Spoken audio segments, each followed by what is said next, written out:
اور تمہاری طلاق والی بیویاں جو حیض سے نا امید ہو چکی ہوں، اگر تم کو ان کی عدت کے بارے میں شبہ ہو تو ان کی عدت 3 مہینے ہے، اور جن کو ابھی حیض نہیں آنے لگا ان کی عدت بھی یہی ہے،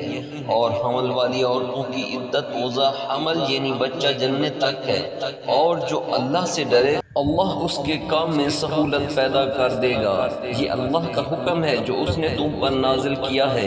اور جو اللہ سے ڈرے گا وہ اس سے اس کے گناہ دور کر دے گا اور اسے اجر عظیم بخشے گا۔ طلاق والی عورتوں کو ایام عدت میں اپنی حیثیت کے مطابق وہیں رکھو جہاں خود رہتے ہو، اور ان کو تنگ کرنے کے لیے تکلیف نہ دو، اور اگر وہ حمل سے ہوں تو بچہ پیدا ہونے تک ان کا خرچ دیتے رہو، پھر اگر وہ بچے کو تمہارے کہنے سے دودھ پلائیں تو ان کو ان کی اجرت دے دو، اور بچے کے بارے میں پسندیدہ طریق سے موافقت رکھو، اور اگر باہم ضد اور نا اتفاقی کرو گے تو بچے کو اس کے باپ کے کہنے سے کوئی اور عورت دودھ پلائے گی۔ صاحب وسعت کو اپنی وسعت کے مطابق خرچ کرنا چاہیے، اور جس کے رزق میں تنگی ہو جتنا اللہ نے اس کو دیا ہے وہ اس کے موافق خرچ کرے۔